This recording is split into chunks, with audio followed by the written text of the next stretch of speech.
Sun setting here in Pittsburgh. That's the Roberto Clemente Bridge. It leads right to PNC Park. You see it in the background. The Reds and the Pirates meeting in this ballpark for the 7th time in 2012. And there's your acting manager of the Reds, Chris Spires. So far, he has won 5, lost 3 in 2012, filling in for Dusty Baker. And here's the lineup card that he and Dusty collaborated on today. Brandon Phillips will lead off. He'll play second base, then Zach Cozart, and then Joey Votto. In the middle, it's Todd Frazier, who had the big home run on the bottom of the 9th yesterday. Jay Bruce and Scott Rowland. And then the bottom 3 are Drew Stubbs, Ryan Hannigan, Homer Bailey. And make sure you look at that. Todd Frazier, yes, he's in the cleanup spot and in left field in this game. And on the mound, Reds see him, as we mentioned, for the 4th time this year, A.J. Burnett. He was an 18-game winner in Toronto a few years ago. A.J. Burnett was. That was back in 2008. He is a 16-game winner this year. He has 1 complete game, coming off 1 outstanding outing. That was an outing in which he went 8 innings of 4-hit 1-run baseball against the Houston Astros. And A.J. Burnett is simply a very simple style pitcher. He gets a lot of ground balls, 70% ground balls. He throws a lot of strikes, as you see. He does not walk very many batters. He's pitched some good games against the Reds. He overall this season against the Reds is 3-1 with a good earned run average. So he expects to have a good game. I'm sure the Homer Bailey, who always pitches well here in Pittsburgh, expects to have a good game. We might be in for a good one tonight. They acquired, talking about the Pirates, acquired A.J. Burnett right near the end of February, and you could argue that it's the best deal they made the entire offseason. It might be the best deal anybody made for what they gave up for A.J. Burnett, which wasn't much, and got a pitcher in return that has won 16 ball games. I mean, that is just simply outstanding. I mean, the New York Yankees couldn't move him fast enough after a few years there where he just didn't fit in the Bronx. But he has done extremely well here, and he's also been good as far as tutoring the younger pitchers on this Pirates staff. They say he has been an ideal citizen and a very good teammate. Well, he'll get Phillips, Cozart, and Votto to get the game started here at PNC Park. This for the Reds, number 157 in terms of games, 2012. A little cool here in Pittsburgh as we get going. 62 degrees game time temperature. Brandon Phillips has seen that average drop from 300 now down to 281. 18 home runs, 76 runs batted in. He came out and said it yesterday after the game. I have to get going. I need to pick up my game. The entire team does with 6 games remaining in the regular season. But I in particular have to get going again. Yesterday he was 0 for 4. He was 1 for 13 in the Milwaukee series, and that's a good start for the Reds. And Phillips, a line drive base hit into left center. Brandon has always been a very good low ball hitter, but he stays behind this ball just so well. Doesn't move his head forward. It seems like lately he's kind of been drifting a little bit with his head, either over the plate or over his front leg, but he stays right behind that one, drops the head for a solid base hit. So he's aboard. The batter will be Zach Cozart. Brandon has had a good year in terms of stolen base percentage. He's 15 of 17 on a team that really hasn't done a whole lot of running, near the bottom of the National League, at 87 stolen bases on the year. Here's Cozart. After those 14 games out of the lineup due to the oblique strain, he has come back, and in the 4 games that he has been back, had a hit in all of them. 6 out of 18 for Cozart during the homestand. In at third is Alvarez, right on the edge of the grass. Well, if you are thinking about the running game, I don't think there's a pitcher in the big leagues that is a better chance for you to run on than A.J. Burnett. He has given up, believe it or not, 35. I said 35 stolen bases this year. Pirates catching have thrown out 2. So it's almost a sure thing if you decide to steal, especially second base, get a decent jump. And really what they've tried to do over here is the old Greg Maddux philosophy, which is don't worry about the runner at first base. Stolen bases don't hurt you unless you give up a base hit with a runner at second. So I'm not so sure that works out, but he's got 16 wins, so something's working for him. Funny, he won more games in the first half, as did the Pirates. There's a check swing and a ball rolls away from the catcher Barajas, and that's going to allow Phillips to advance to second. He won more games in the first half, 10, but he's really pitched better in the second half.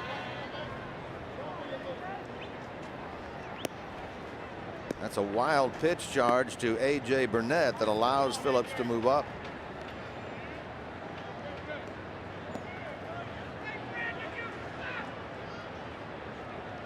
Last time the Reds saw this guy, A.J. Burnett, was during that 3-game series in Cincinnati, in which the Reds swept that 3-game get-together. Remember, that started with that 14-inning game. That's his main pitch right there. The last couple that you've seen him throw to Zach Cozart. He's really simple. I mean, he is fastball, curveball, and changeup. Now, that curveball's a hard curve. He throws it over 80 miles an hour. But, I mean, he doesn't have cutters and splitters and all sorts of different stuff. He just goes with the basic 3. He's making his 30th start of the year here tonight. This is the 5th straight year now that he has had 30 or more starts. Cozart stays alive with that foul ball. Comes in with 15 home runs, 34 runs batted in. One of the top rookies in the National League this year certainly has been Zach Cozart. If you throw in his defense, and when you vote for MVP, when you vote for Rookie of the Year, most of the time those numbers, those votes all come from offensive numbers, where this guy's had a tremendous defensive year.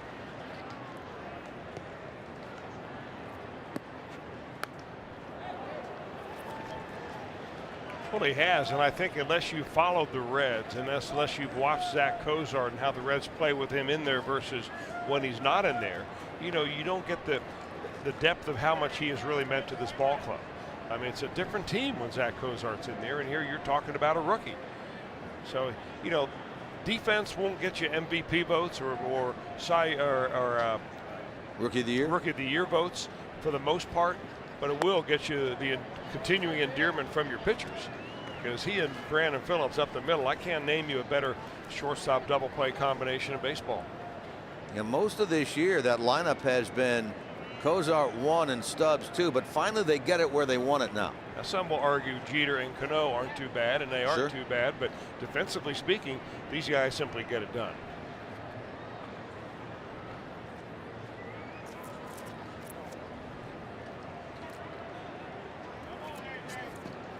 Zach might be thinking he's going to get one of those sliders going away from him right here, and now with Brandon on second base, you just slap it over to the right side and move the runner to third. Plays straight up defensively for Cozart. Now work the count full. Pirates closed out their road schedule yesterday. They lost 6-5 at New York, losing the final 2 games of that series. They've lost 8 of their last 10, so they end their road season at 34-47, and they have the final 6 here at home. Reds for 3, and then Atlanta for 3. Line drive in the left that's going to fall. Phillips had to wait a moment to make sure that that ball wasn't caught by Presley out in left, and then when it fell, he's able to move up to third, first and third with no one out. Well, it was a good thing that Presley could not come up with that catch because Brandon Phillips was running on the pitch. It looks like he was halfway to third base when that ball was heading out to the left fielder, and that's when he had to stop and make sure. This ball had a little humpback sink on it right there, and 2 batters, 2 very sharply hit balls for the Reds, Phillips and then Cozart. So the Reds, when they scored twice in the 9th inning last night, ended a season worst 16-inning drought without scoring. Now have an opportunity to score in the first inning here tonight. Votto up there with runners at the corners. Well, they have struggled over the last 16 innings, but Jim, they even have struggled more than that, just going back to the last 4 games since the clinch game when the Reds nailed down the Central Division title. They've scored in 4 games a total of 4 runs, or make it 10 runs. That's 10 runs in 4 games the Reds have, and you know, they're still, the record is pretty good because their pitching's been so strong. A few runs here would be Homer Bailey's best friend, though. Yeah, he, like Johnny Cueto, loved pitching in this ballpark. Votto turns away from ball 2. He's at 2 balls and no strikes. Joey in yesterday's game on base twice via the walk. His walk total is still right up there amongst the National League leaders, despite missing 48 games. He's now only 3 behind Dan Uggla and will more likely than not surpass Uggla, who's not playing on an everyday basis right now for Atlanta. Now he's at 3-0. He is playing in his 20th game, talking about Votto, since coming off the disabled list. He's reached base in each of the first 19.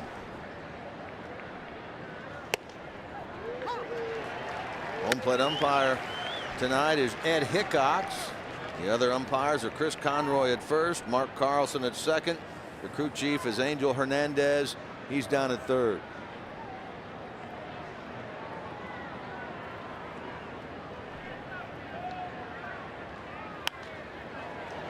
Full count now to Votto.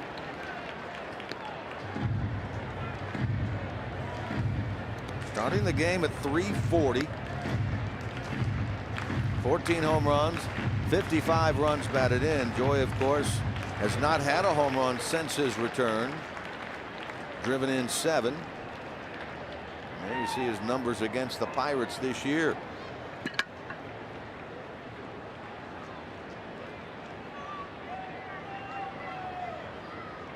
Cozart takes off as Votto takes ball 4. So he's reached base in all 20 games since he's been back. Take a look at the Pirates defensively behind A.J. Burnett. They could be tested here. Bases loaded with nobody out. Across the outfield is Presley, McCutchen, and Tabata.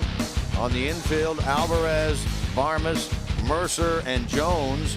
Behind the plate, Barajas. And the pitcher is the 35-year-old out of North Little Rock, Arkansas, A.J. Burnett. He reminds you, tattoo-wise, of fellow who pitched so brilliantly yesterday, Matt Latos. I wonder if he has the same answer about how many tattoos do you have if you ask A.J. Burnett. And if you ask Latos, he'll tell you one big one. Oh, is that what he says? And I think that A.J. may fall in the same category. Yeah. A lot of body art right there. Here's Todd Frazier.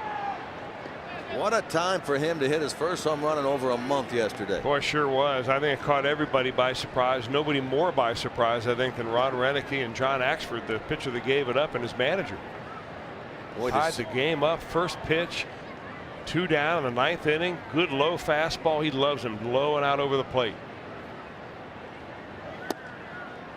Now Burnett falls behind here 2-0. I was going to say, what a scene to see the Brewers walk off that field, heads drooping dejectedly toward that clubhouse. They thought they had a 1-0 victory in hand.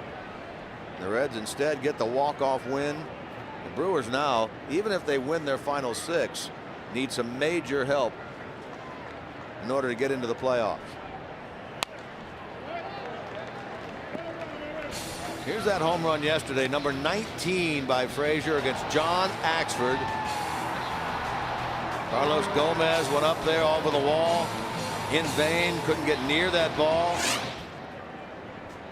Frazier now with 19 home runs, 65 runs batted in. Remember, he's playing left field tonight. He hasn't played left field in 3 months.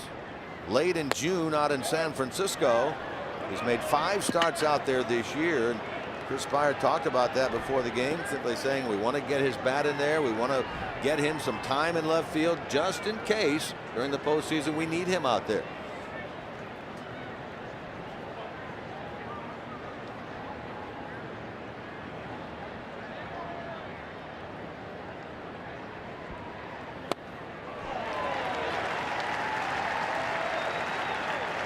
Now he'll get a look at a 3-2 pitch with the bases loaded, no one out here in the top of the first.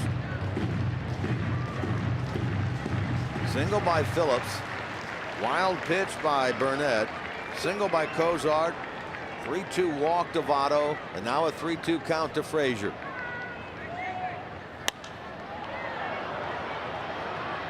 That's to right field. Tabata makes the catch. Phillips with the tag. Here he comes to the plate. First baseman Jones cuts that ball off, but nowhere to throw. Tagging from second, moving to third is Cozart. Phillips comes home to roost, and the Reds jump in front 1-0 here in the top of the first. Well, it was important for the Reds to get something out of this at bat. What was this at bat? Let's talk about it. Go at it pitch by pitch. Brought to you by Mazda, A.J. Burnett, and Todd Frazier. And Burnett's having a hard time throwing strikes. He's trying to feed Frazier away, hoping that Todd's going to roll over on one. Kind of throwing that four-seam fastball, making a cut away from Frazier, and you see everything he throws is on the outer part of the plate. He finally has to throw a strike on a 3-1 count, and Frazier lofts it into right field. That is our Mazda pitch by pitch. Todd is second in RBIs amongst rookies now with 66. Here's a ground ball by Bruce. It may be a pair. There's one. There's two. That's an inning-ending 4-6-3 double play hit into by the Reds right fielder. And so through all that, the Reds settle for one. Clint Hurdle in his second year at the helm of these Pittsburgh Pirates. At one time had them leading the National League Central Division by 2 games. That was right before the All-Star break. They come in now trying to avoid their 20th straight sub-500 season. They are 76-80 going into action tonight. Here's the lineup now put out by Clint Hurdle, Alex Presley, Jordy Mercer, Andrew McCutchen, Garrett Jones, Jose Tabata, and Pedro Alvarez, the 3 in the middle. Then Clint Barmas, Rod Barajas, and A.J. Burnett against the right-hander Homer Bailey. Career start for him this year is a high number 32. Well, Homer Bailey over the course of his career has pitched very well against the Pittsburgh Pirates. Career-wise, 7 wins, 2 losses, good earned run average against the Pirates down the 2s, and I know he likes this mound. Now, he's last faced them back in earlier in September, where he won 7 innings of 1-run baseball. That's a typical start for Homer Bailey against the Pirates. That happened to be at Great American Ballpark, and I think that he was happy to do that back at home. But you see what his numbers are here, just simply outstanding. And you may want to say that 1 run, Homer, there it is. Make it stand up. He has 2 complete games in his career. Both have come in this ballpark. 1 complete game shutout in his career. That came in this ballpark back in May of 2010. So, yeah, you can say he's very comfortable on the PNC Hill. Look at Alex Presley, then Jordy Mercer, then Andrew McCutchen here in the Pirate half of number 1. Presley at 239, but he's done very well against Cincinnati this year. 3 of his 10 home runs have come against the Reds. Phillips gets the chance here, and he and Votto retire Presley out number 1. Take a look at the Reds behind the right-hander Homer Bailey. Defensively brought to you by your Ford dealers. Frazier, Stubbs, and Bruce across the outfield. Again, Frazier making his 6th start of the year out there this year. Rowland and Cozart, Phillips and Votto on the infield. Hannigan catches Homer Bailey. There's Todd Frazier out in left field. Remember that last time he started out there, again, the 28th of June out in San Francisco. And this is his 6th start of the year in left field. Jordy Mercer filling in for Neil Walker at second base. Walker missed a couple of weeks with a sore back, and it's still giving him trouble. In fact, he went to a back specialist here in Pittsburgh today. From what I've read, Jim, and I haven't verified this from the Pirates, but I think he's done for the year. Is he? Yeah. Mercer at 220 with a homer and 5 RBIs. That's a big cog for them out of their lineup. It is, and they diagnose it as a herniated disc. I'm not sure exactly what that means. I do know it's very painful, and it keeps you from playing ball. One of the regulars of Clint Hurdle's lineup, if that is indeed the case, won't play this final week. And they have nothing right now as Mercer strikes out. Nothing in terms of playoff positioning to play for. They, of course, would have to go 6-0 to snap that streak of 19 straight years under 500. You play for pride. I mean, that's probably the biggest thing that you do when you're in this part of the season. You've got 6 games to go. You've had a good year overall. You hope that the people in Pittsburgh don't remember just the last 30 games you played, but instead the first, 80 games. And I think that Pirates have had a good year overall, given what their expectations were and really how they started off. Now, a lot of people follow them and say, well, look how they failed. Hey, at the All-Star break, they were ahead of the Reds. Right. But it's a long season for a reason. They were at one time this year, talking about the Pirates, 16 games over the 500 mark. That was on the 8th of August. As Chris mentioned, they led the Reds by 1 game at the All-Star break. But boy, August was bad for them at 11-17. But September, they have gone 6-19 in the month of September, and right now find themselves 6 games under. One of the guys we talked about in the pregame show in terms of MVP candidates is this fellow, Andrew McCutchen. Well, you saw the numbers that he's had career-wise against Homer, but of all the teams in this division, Andrew McCutchen has really struggled offensively against the Reds. Everybody else, he's an MVP candidate, but against the Reds, he's a very pedestrian-like player. Mainly because the Reds have been able to pitch him right in that same spot. Low and away, low and away, low and away, and he simply has not shown the Reds that he can go out there on a consistent basis and get it. He was hitless in yesterday's game against New York, and he's hitless in his last 10 at-bats. Bats here with 2 men out and nobody on. Rolen will charge and make the play. Good stretch on the receiving end by Joey Votto. McCutchen out, and the Pirates go in order. The bottom of number 1. Tonight's storylines brought to you by Elk & Elk. Serious lawyers for serious injuries. Call 1-800-ELK-OHIO. Let's take a look at the best road records in baseball. And look at the Reds at 44-31, the second best winning percentage in the big leagues on the road. Well, when you pitch well, and especially when you pitch well out of the bullpen, that kind of game can travel, and the Reds show it. Well, you always hear split your road games and everybody will be happy. They've done much, much better than that. Reds have a chance, although they'd have to sweep as Rolen drops one out into right field, out in front of Jose Tabata for a leadoff base hit. The Reds get the leadoff man on. Second consecutive inning. Rolen coming off a 3-for-15 homestand where he made 1 start in each of the 2 series, one against the Dodgers, one against the Brewers. Gets his final 6-game road trip off to a good start. About to say the Reds have an opportunity, although they'd have to sweep these final 6 games to win 50 games on the road. They could even out their home and road records at identical marks at 50-31 if they sweep these 6. Now, obviously very tough to do. The last Reds road team to win 50 games was that 1999 team. They played an extra regular season game, you'll remember, because of that 1-game playoff against the Mets. They went 51-30. So if this team were able to win 50, they would be only the second Reds team since 1976 to win 50 road games. That'd be quite an accomplishment.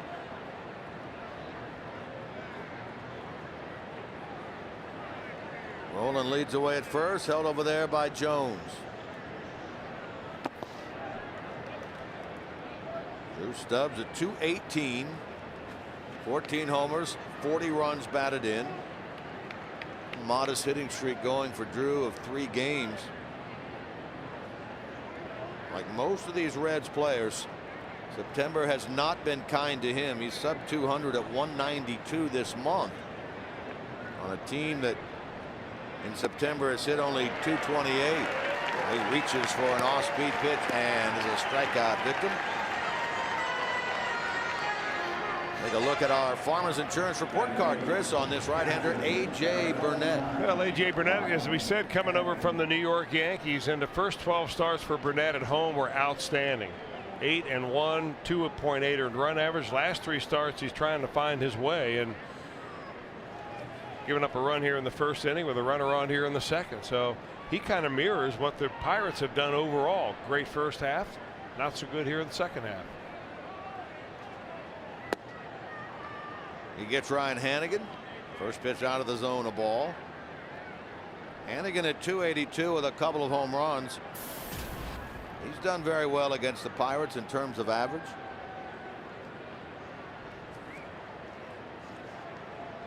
Cincinnati in front 1-0. We're in the top of the second.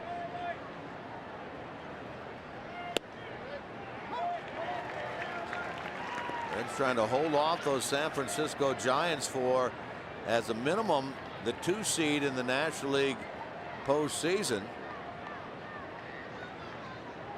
and catch the Washington Nationals for the number 1 seed.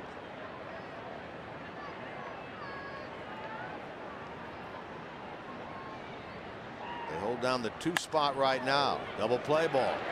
Mercer, Barmas, Jones. That ends the inning. 4-6-3 for the second time in 2 frames for A.J. Burnett. 1-0 Reds. Pirates come up bottom of the second against Homer Bailey, who had a 1-2-3 first inning. Homer trying to win his 13th game of the year if he can get the job done tonight. He won number 12 2 starts ago at home, on the road against the Cubs. Lost his last time out against the Dodgers, and that was the day after the clinch, you may recall. He gave up 5 runs, 5 hits, and 6 2/3. And by his own admission, he said, "Hey, I was out late the night before celebrating, and we ran out of gas a little early." The first, Votto backs up, gets it, feeds Bailey. Nice toss by Joey, and Homer got over there in time. Jones is out 3-1. So 4 outs, 3 on the ground by Homer thus far. Well, Homer not normally known for being a ground ball pitcher, but he gets them here, and he and Joey Votto now combined for a couple of putouts. Batter will be Jose Tabata. This guy back in the lineup here again tonight. He really hasn't been playing a whole lot in the second half, hitting only .242. Most amazing numbers though about this guy: in 98 games this year, a mere 16 RBIs. Really been disappointing. He was in right, they moved him to left for a while. He's back in right field tonight. Just has not put up the kind of numbers that they thought he would, that they hoped he would in 2012.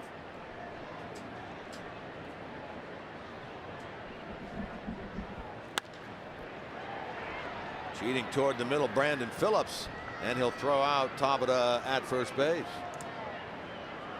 2 out. Papa John's is giving away 2 million free pizzas to their Papa Rewards members over the next 4 months. If you aren't a Papa Rewards member, be sure to join at papajohns.com for your chance to win. Better ingredients, better pizza, Papa John's.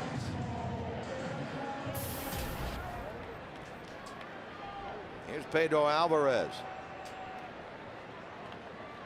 And this Reds team has been playing very good defensive baseball as of late, so much so that they are now tied with the Atlanta Braves for the best defensive percentage in the National League at .986, tied with Atlanta for the fewest errors in the National League at 83. One of the keys to their Central Division title in 2010, and the same goes for this year. They put the shift on Alvarez. 3 infielders on the first base side of second. You see Cozart just to the right of second base. Roland, the only defender on the other side. Defensively in the outfield, you see they're straight up. Alvarez with big time power. He's hit 30.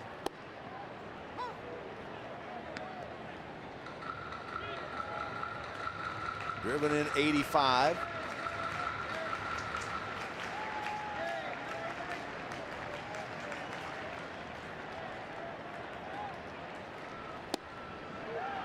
And he takes strike 3 over the inside edge. Strikeout number 2 for Homer Bailey. 6 up, 6 down for the right-hander. He sends Alvarez back to the Pines.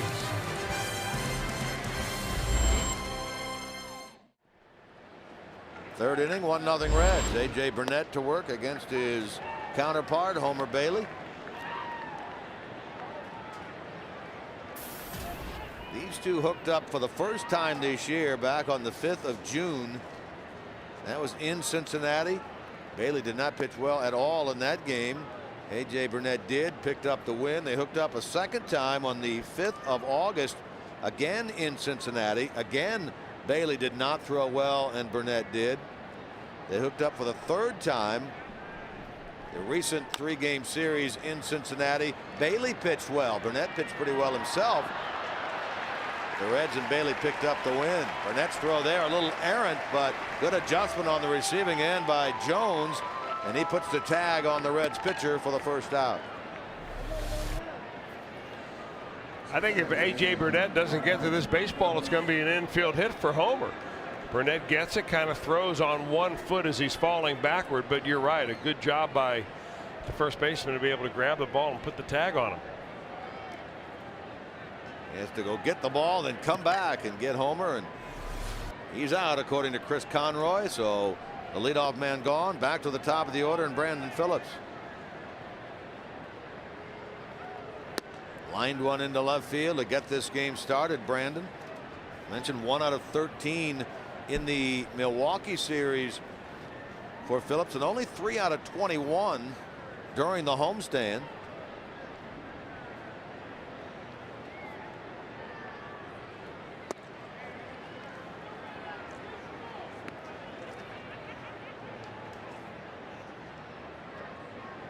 You know, I think for Brandon Phillips, it's just a matter of turning up the intensity. I mean, once you clinch, or you know you're close to clinching, the Reds have known for a long time that they're going to win this division title. And then you really find, all right, well, we've been pushing so hard every night, getting out there, grinding out every at bat, every pitch you see, every defensive play. And then you see the end of the line, and you know you're going to get it, so you naturally have a tendency to back off a little bit. And I think that's what it is with Brandon. I really believe that Brandon is so talented that when he ever really wants to concentrate, he can give you one of the best at bats of anybody in the league. And I think it's a matter of him turning it back on and realizing, you know what, now's about the time I need to get it going. Alvarez will make the play, and just in time retires Brandon Phillips at first base. Nicely done down there at third by Pedro Alvarez. Boy, nice hustle by Brandon. He nearly legged that one out for an infield hit. Good play defensively by Alvarez. Well, if you play defense behind A.J. Burnett in the infield, you better be ready, because he's going to throw up a lot of ground balls. He averages about 70% ground balls to fly balls. So you end up on the balls of your feet ready to make plays like that all night. Here's Cozart with Alvarez on the edge of the grass at third, as he was in the first inning when Cozart lined one into left. Zach now has a 5-game hitting streak.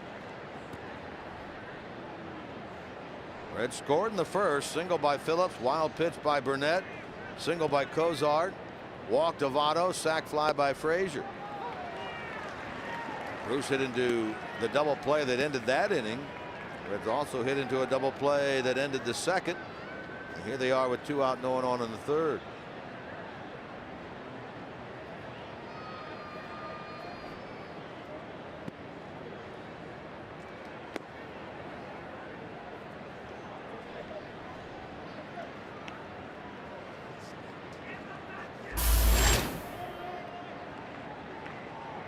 Third inning this year has really been the worst inning in terms of runs allowed for A.J. Burnett, but he's having a pretty good one here tonight. ERA of over 5 in inning 3 this season.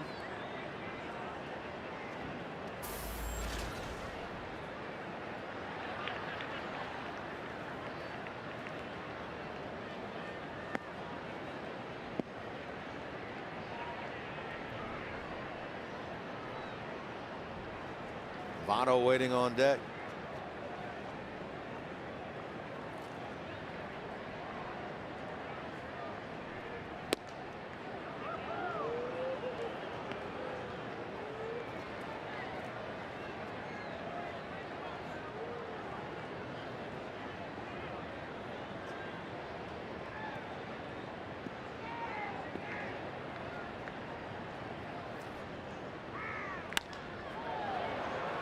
Two-hit game now for Zach Cozart as he lines that ball out into center field. So he's 2 for 2, and the Reds have their 4th hit. Well, he's really keeping his head on the ball, isn't he? I mean, if you see a breaking ball like that over and over again, and you know that if you pull off that ball, you're going to hit it weakly to third base, you just got to stay right on it. And that's what that pitch is from A.J. Burnett, and he keeps his head right on it. Look how his head will track right towards the baseball right there. Good solid bit of hitting. The 39th multi-hit game of the year for Zach Cozart.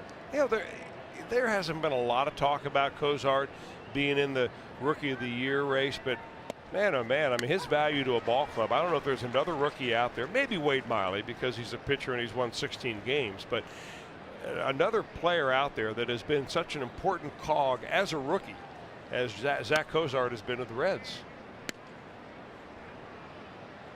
I mean, their calling card is pitching and defense, and you're talking about your starting shortstop right there. And not just any defensive position, arguably the most important one of all. Votto at a ball and a strike. He walked his first time.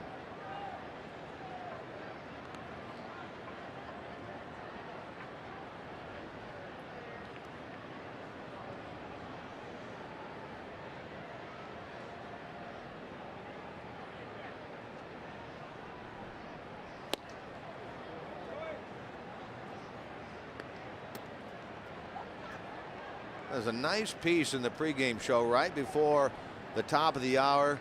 Jim Day put together. He interviewed Joey Votto talking about Ted Williams and his thoughts on Ted, talking about Votto and how he's read all the books, has all the books, would have loved to have somehow met him. Well, the shift there defensively by Pittsburgh pays off. That's a hit up the middle. Had Barmer's not been cheating, almost right behind the bag. They get the force out at second on Cozart, putting an end to the Reds' third. Take a look at our Subway Sub Prize on the line for best record in the National League. The Reds are battling, of course, against the Washington Nationals. There you see the Nationals one game better in the loss column than the Reds. Now their final 6, they are in St. Louis now for 3, then go home to take on the Phillies. So they have a tough 6 games to go. Reds, of course, need to finish 1 game better than the Nationals because the Nationals won the season series against Cincinnati in order to be the #1 seed. There you see where it is right now. The Nationals 1 game better than the Reds. Chris Spire, of course, has said he'd rather be the 3 seed simply because he'd rather open at home than on the road. Homer Bailey 6 up, 6 down to the first 2. He'll face the bottom 3 in the Pirate order. Clint Barmers, Rod Barajas, A.J. Burnett.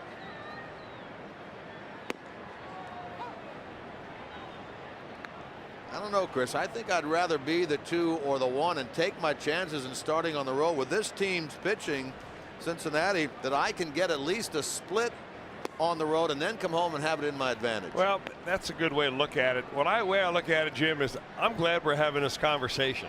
Yes. As to what would you like to be, the #1 seed, the #2, or the #3 seed, rather than scratching and clawing at the very last week of the season to try to get in the playoffs in the first place. Roland can't come up with that ball as he slid on his knee to stop it. Barmes is aboard. That's the first Pirate base runner. That's going to be an error charged to Scott Rowland. Well, not an easy play at all for Scott Rowland. Kind of gets a short hop right here, gets over, tries to backhand it, and we've seen him do that 99 times out of 100. That time the ball just came up on him a little bit. And well, that's not a normal effort play to me, is it to you? No, I got to think that that's a base hit. But they'll give him an error. He gets hurt because of the plays that he makes and the Gold Gloves that he's won, I guess. I think what made that especially tough is that ball came very close to hitting on the grass. And he probably wasn't sure as that ball was ready to take its last bounce before he went to glove it, whether it was going to hit on the dirt or the grass. So you kind of place your glove in a different spot based on where it's going to hit. It just bounced over his glove. Boy, as you say, we've seen him make that backhand scoop play so many times. He's so good at that. Makes every play. In the air and drifting foul. Frazier will give it a look, but it's out of play. You know, getting back to the wild card versus the #1, 2 seed, my thought is that if you are the #1 seed, you guarantee yourself home field advantage when you go finally to the big dance there at the World Series. And that's really where your eyesight ought to be. Yes, you want to last through the second round, of course, with the National League winning the All-Star game. That gives the National League team home field advantage in the World Series. But I mean through the NLCS. And I think the other thing is that, you know, I know that the Reds have played well against the San Francisco Giants and they pitch well out there and so on. But I mean, I think when you go out there to a ball club that has recently won a World Series, so they're postseason veterans to say, that crowd will be whipped up into a frenzy. Dusty Baker knows what that's like out there. Sure. And you face Matt Cain and whoever they're going to set up next, whether it's Madison Bumgarner or Tim Lincecum or Ryan Vogelsong. It's a tough act to get to. Jammed him there, and a pop-up off the bat of Barajas. Handled by Brandon Phillips. So you're saying that versus going to possibly Atlanta or St. Louis? Hey, going to Atlanta or St. Louis doesn't bother me nearly as much. That's just my opinion as a broadcaster. But as going out to San Francisco, I think that's a very tough row to hoe out there in San Francisco, because you're going a long way to get out there, number one, and you're going to a postseason tested team in the last couple of years with the Giants, and maybe one of the better pitching staffs in all of baseball, especially the top 1-2 in their rotation. Now the arguments that you hear, and Chris Spire has talked about it as Burnett fouls this away, is he doesn't want to sit. He's not a fan of sitting 3 consecutive days before you play. The season wraps up on Wednesday. You've got Thursday, Friday, Saturday to sit and not play until you start on Sunday, and you don't know who you play until late on Friday night. Yeah, that's an interesting perspective, because he's got the pulse of the team right there, obviously being the bench coach, and he's played a long time, much longer than I ever played. Spire did, and he probably has a pretty good idea of what it's like for an everyday player to take 3 days off. Even if you simulate, practice or a little simulated inter-squad game of some kind, it's not the same as going right from a relevant game into a day off and then play another game again. I think that's one thing that helped the St. Louis Cardinals last year. They played relevant games really from August 15th on. Yeah. And they were in a must-win mode for the last month and a half. Burnett strikes out trying to bunt with 2 strikes, so he's gone second out of the inning. And you can counter all that, though, with the fact that when you get down to a game 6 in the NLCS and you've battled to become the #1 seed, you're going to be awfully glad you did then. Yeah, and I think one other perspective where Chris Spire is coming from is that he gets a lot of the duties of preparing the team for the upcoming series, as far as game scouting notes and team scouting notes and so on. All the coaches go over their particular part, and of course Dusty and Chris go over everything, but I think that he'd like to have a little bit of an advantage to know ahead of time who he's going to play. Sure. So you can better prepare. If the team ends up being the #1 seed, they'll go back to Cincinnati following the game against St. Louis on Wednesday night, and then wait to see who wins on Friday night in the play-in game in the National League, and then leave Saturday morning presumably to either Atlanta or St. Louis, barring a collapse by the Cardinals, and then you'll play on Sunday. So it's not nearly as much prep time as what Chris is talking about. So really, any way you cut it, I mean, the next home game that the Reds will play will be October 9th or 10th. Game 3 of one of those series. It's quite a ways off, really. It is.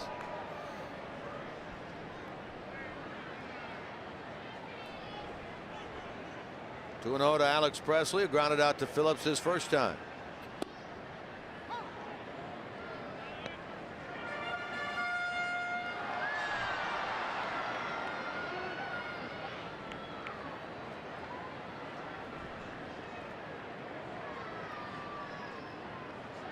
Six games to go in the regular season, so only Bailey has more than one start remaining until the postseason. Frazier on the run. Frazier, nice play out in left field. Boy, he played that ball like he's out there all the time. He's a good athlete. He can play first. He can play third. He can show you he can play left right there. He makes a nice running grab on this ball to end the bottom of number 3. And make sure you reserve your spot today as a 2013 Red season ticket holder. With only a $100 deposit, you can guarantee yourself huge savings, receive exclusive benefits, and much more. Multiple packages are available, so lock in the best seats at the lowest price today. Visit Reds.com/tickets to learn how you can become a season ticket holder and guarantee opening day 2013 postseason tickets and much more. That's Reds.com/tickets. Frazier leads it off here in the top of the 4th. 1-4-1 for the Reds with 1 left. All zeros for the Pirates with 1 man left. Their lone base runner is Clint Barmeser reached on what was ruled as an error on Rolen to start the bottom of the third. Frazier's driven in the only run of the night with a sacrifice fly.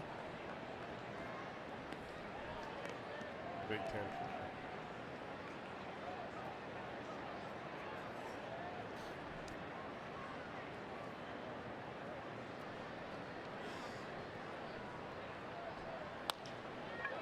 Hard to right field. Tabata on the run, and on the track he gets there to haul it in. I don't know how he does it, but Todd Frazier puts the barrel of the bat on the ball with the most unusual swings ever.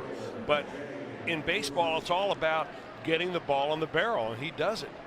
Well, you did a series of tech talks with him that he kind of went through all that. Very interesting. Yeah. And he said that, you know, when he was a little kid, he used a big high leg kick, and he would just go out and swing as hard as he could. And he's been coached by a lot of very good hitting coaches along the way that have all tried to change him a little bit, make him a little bit more conventional. But, you know, he likes the way he's set up. He's feel comfortable about it.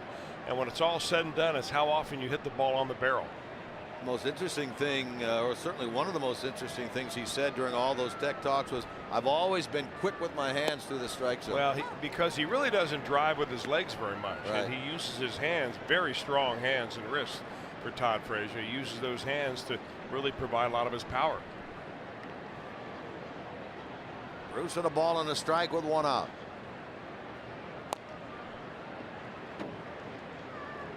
He's one of the few guys that in the month of September has pretty much done as he normally does. His averages are right around where his season's average is. He's hit 6 home runs, driven in 14 this month.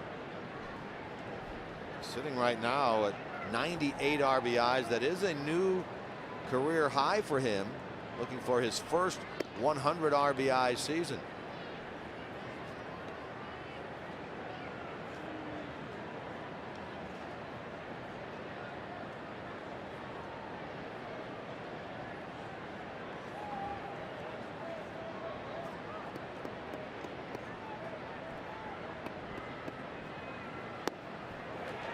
And he is down on strikes.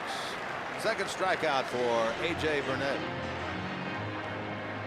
Well, A.J. usually saves that changeup, and he only throws it about 5% of the time, but he saves it mostly for left-handers. And excuse me, that was a breaking ball. I thought from up here when I first saw it, it was a changeup. It was another curveball. He's thrown a number of those in that at bat to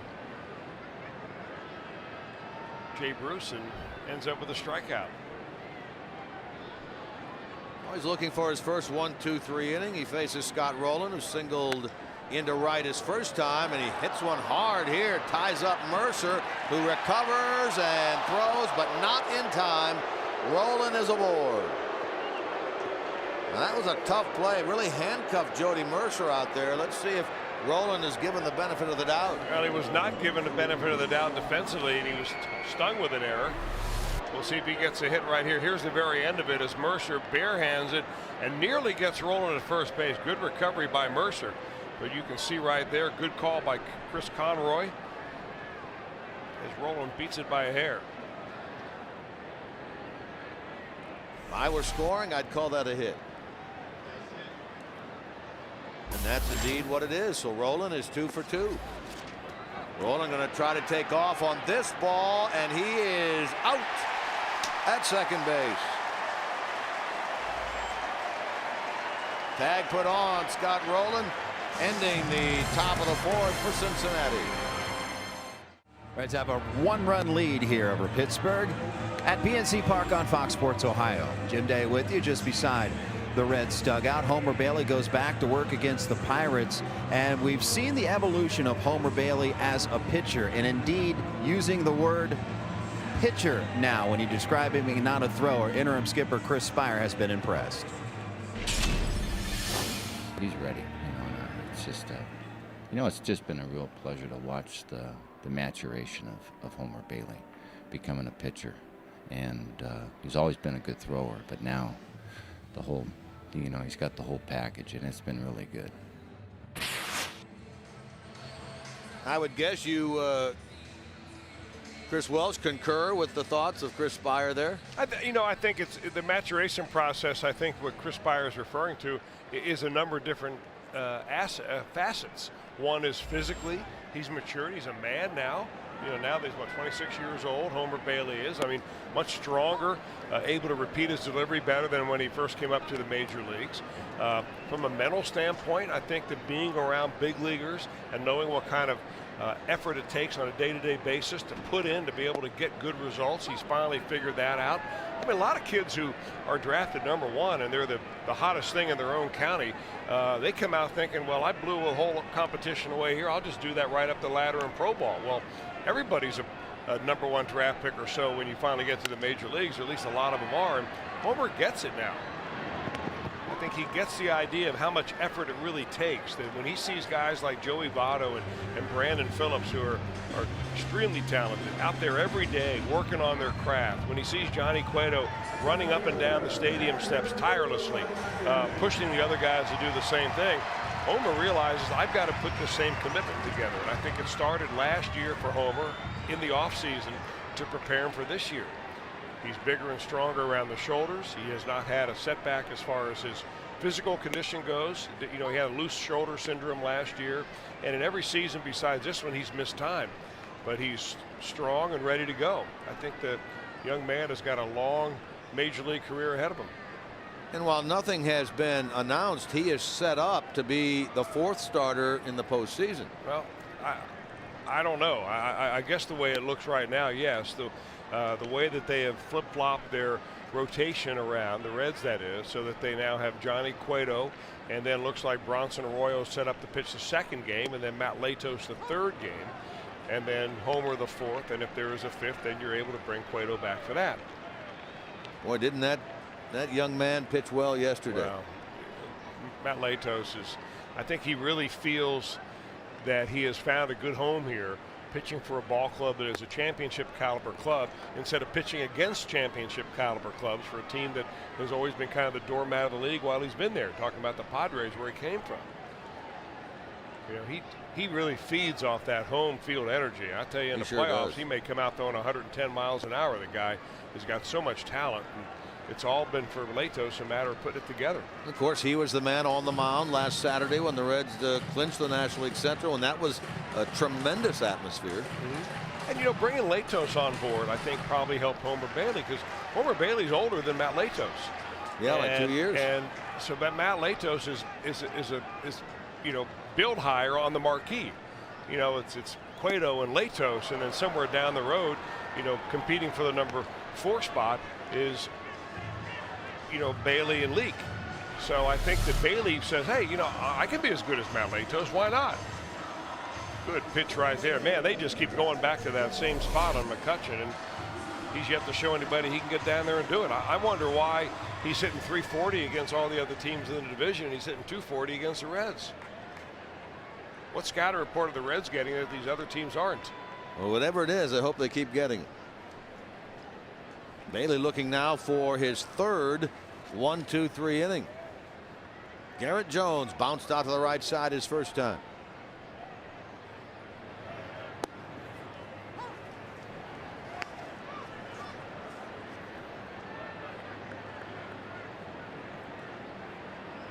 Jones has had decent success against Homer. 9 hits, including a home run, coming into this game. And a .333 average.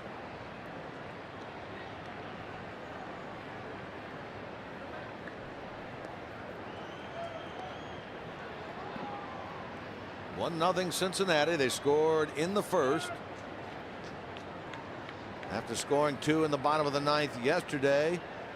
Pull out that 2-1 victory over Milwaukee and close the home season at 50-31.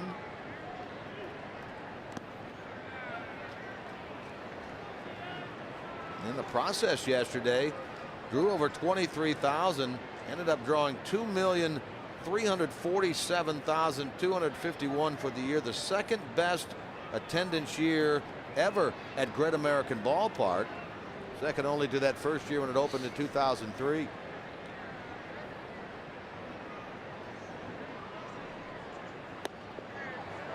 Gets Jones on strike, so back-to-back strikeouts, and now 5 of them in the game for Homer Bailey. We are through 4. Reds fans, yes indeed, they're here in Cincinnati. They're here in Pittsburgh from Cincinnati, enjoying Reds baseball on this Friday night. This marks the third time the Reds have been here this year. They were here in early May. They took 2 out of 3. They were here in late May, lost 2 out of 3. Third time they've played the Pirates in a series since the All-Star break. Took 2 out of 3 that first time and then swept them the last time they saw them in early September. Nice play to his left by Barmes to retire Stubbs, and out number 1.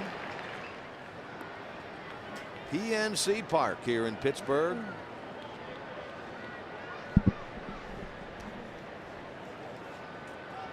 Taking a look at their attendance mark for the year.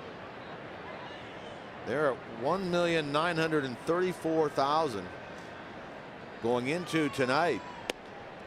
So they are some 64,000, 66,000 away from 2 million with 6 dates to go, and they have a good crowd here tonight.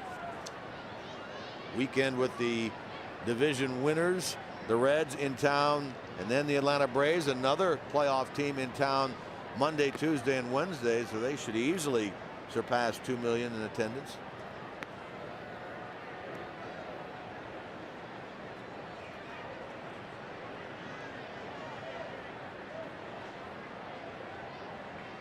A lot of the folks around here these days have turned their attention to that team that plays next door, the Steelers. 1 ball, 2 strikes.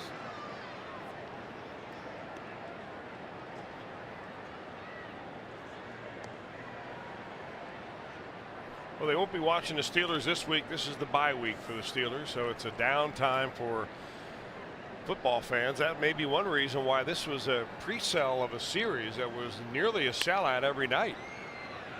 Plus it's t-shirt giveaway night tonight. You can't beat that. A lot of yellow and black in the stands. Big crowd on hand. 4th week of the season, already a bye week. That's pretty early. Somebody's got to have it, I guess. Well, the Bengals don't have one until what, midway point of the season. 2 out now for Homer Bailey. Reds gunning for win number 95. They can get it here tonight. They come in at 94 wins, 62 losses on the year, 32 games above the 500 mark.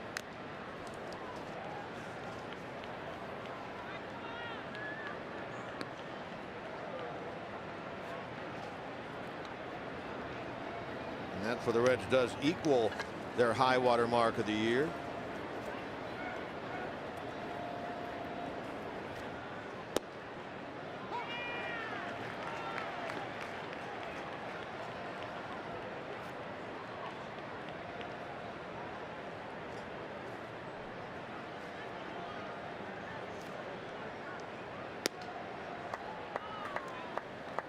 That 1999 team, which we referred to a lot in terms of the numbers that they put up, they won 96 games. Remember, they played 163. Reds trying to surpass that team. First time they've won 94 for the Reds since that year.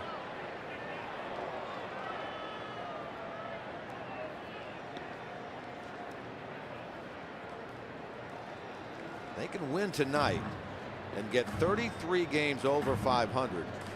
Be the first time that a Reds team has been 33 over since the 1976 World Championship team finished 42 over. Amazing. That is really amazing. Strike 3 call. Bailey out.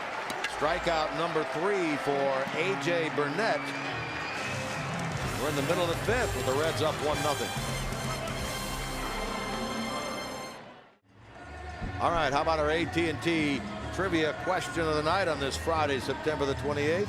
Prior to this season, 1990 was the last time 4 Reds pitchers had 12 or more wins. Who were those 4 pitchers? 1990 team. 4 12-plus game winners. Who were they? Think back now to that 1990 wire-to-wire team.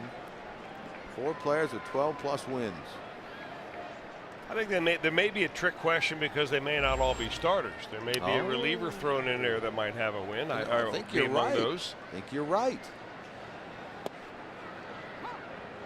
I mean, off the top of my head, I would think that Jose Rijo had 12 and Browning probably had 12. Mm-hmm.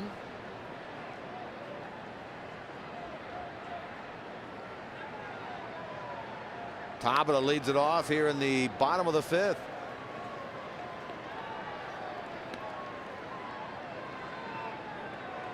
Grounded out his first time.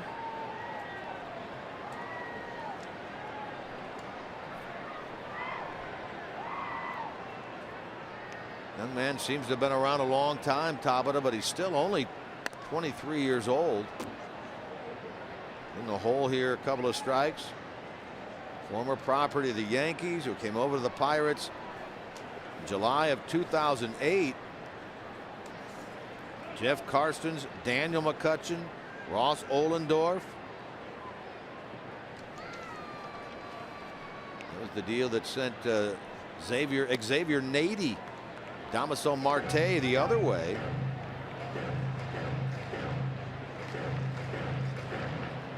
After having a pretty good year in 2010, last year an injury-plagued year for Tabata, and this year it just has not been a good season at all.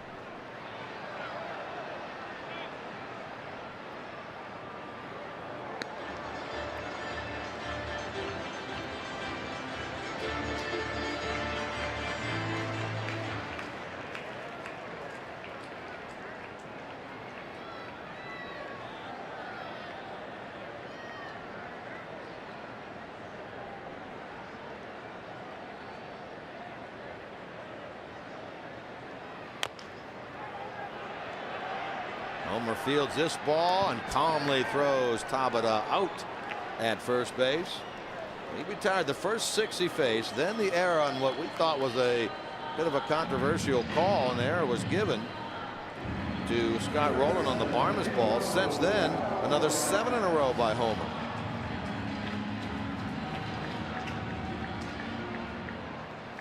Well, I don't know what it is about this ballpark, but he just is incredible here. 5 games started, 4-0 with a 1.75 going into tonight. Well, confidence is such a big part of any sport, but especially being a pitcher, because you're facing 9 different guys. You've got to get out 3 or 4 times in one given night. And if you don't have confidence that you can do that, you begin to find yourself picking away at the corners and not being aggressive. And Homer is ultra aggressive in this ballpark against the Pirates. And when you know you can do that, and when you just rear back, you kind of let that mental flow take over. How do you rate this ballpark, Chris, in terms of hitters or a pitcher's park? I think it's a pitcher's ballpark. I really do. I think that it plays big. It's got that big notch out there in left center field where it's 410 feet away over there by the bullpens. You don't have the wind that really plays much of an effect here at this ballpark like it does at Great American Ballpark. Now, when it's hot in the summertime and heat index is up, ball flies much better. But when it's cool like tonight, you've really got to give it a wallop to get one out of here.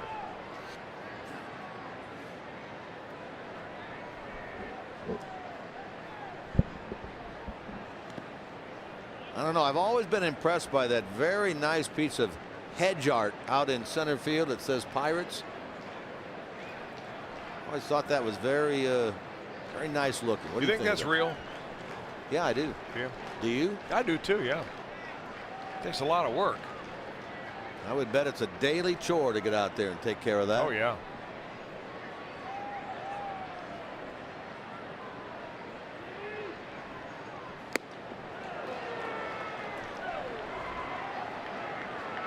Alvarez strikes out for the 2nd time, and Homer's now amassed 6 of them in this game. Yeah, Homer, it's almost like Homer can throw any pitch he wants up there and get it out. I mean, here he goes upstairs with a fastball. He tried a split finger changeup on a previous pitch. And I mean, when you've got it working like Homer does tonight, I mean, does it really matter what you throw? I mean, it certainly makes for a lot of fun for he and Ryan Hannigan behind the plate. I think the other thing you have to recognize for Homer is that, you know, he has really stepped up his game a little bit when Ryan Hannigan started to catch him a little bit more. And I'm not taking anything away from Devin Mesoraco, but it's tough for a young guy to make his way through the major leagues the first time, especially when you compare him to, in my opinion, one of the best backstops in the game there in Ryan Hannigan. I mean, as far as running a pitching staff, running a game, knowing the scouting report, having a feel for his pitchers, I'm not so sure that there's a handful of better catchers out there than Ryan. And by and large, it's been Hannigan behind the plate since early to mid-August or so with Bailey. And he'll tell you, it's talking about Homer, it's made a heck of a difference for him. It was Mesoraco who did most of the catching of Homer up until that point. But we have not seen Devin at all since the minor league season ended. I mean, he's here on the club. He's not made a start and has made rare appearances since then. More to the fact that Deanna Navarro has just stepped up and done great work behind the plate and offensively. Dusty Baker and then Chris Spire, they've gone with Deanna as the #2 catcher. I think Deanna brings you a little bit of an element of experience that you don't have with Devin Mesoraco. I think down the road, Devin Mesoraco is going to be a fine major league catcher, but it's awfully tough to be a rookie catcher. And it seems like it's one of those positions where you have to be around a little bit to kind of get the feel of things and the flow of things. And it became a tough chore for him towards the end there. Armas is called out on strikes by Ed Hickox, the home plate umpire. That's the 4th 1-2-3 inning of this game for Homer Bailey. You know, if this club goes to the World Series, that'll be just over a month after the series ends. Reds Fest will get started. Brandon Phillips leads it off here in the 6th. 1 for 2 tonight. He scored the game's only run. That came back in the 1st. A.J. Burnett has allowed 1 run, 5 hits. Homer Bailey has not allowed a hit yet. In fact, just the 1 base runner through 5 for the Pirates. And that was the error given to Rowland back in the 3rd inning.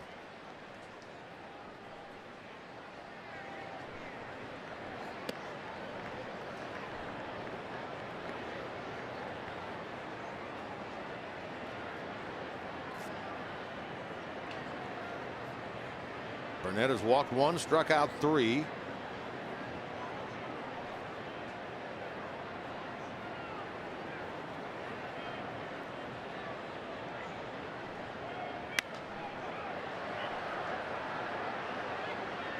Brandon now at a ball and 2 strikes. He has actually fallen behind Aaron Hill of Arizona for the most RBIs by second baseman in the big leagues. Brandon has 76. Hill has surpassed him now at 78.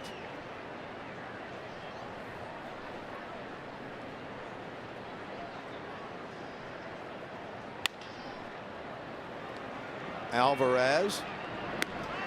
And Phillips is gone, out number 1. So he's got that breaking ball working, and when you pull off of it, you are going to get a lot of ground balls, and that's what A.J. Burnett has gotten tonight out of the Reds by keeping the ball down. 10 ground ball outs, 3 strikeouts, a couple of flyouts. Well, you said right at the start of the game we could have a quote good old good one pitching wise tonight, and that's what we've had. It did not look like that when the game started. The Reds hit the ball sharply first couple of batters, Phillips, then Cozart. Then eventually a sacrifice fly by Todd Frazier and a ground ball double play to get out of the inning. And since that time, Burnett has been lights out, and Bailey hasn't given up a sniff all night long.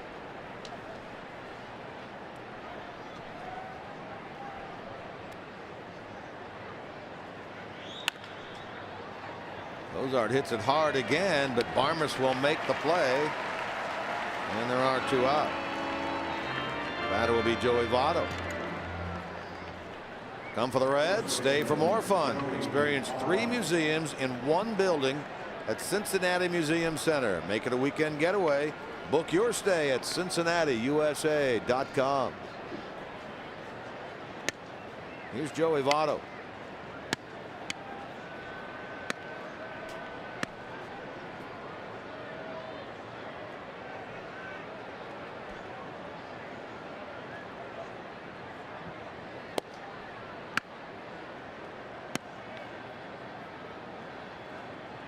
Votto 42 doubles this year, despite playing in 105 games. He played in 161 last year, led the league with 40 doubles. He already has 2 more than that this year. There's a ball hit into left field. That's going to be a hit for Votto.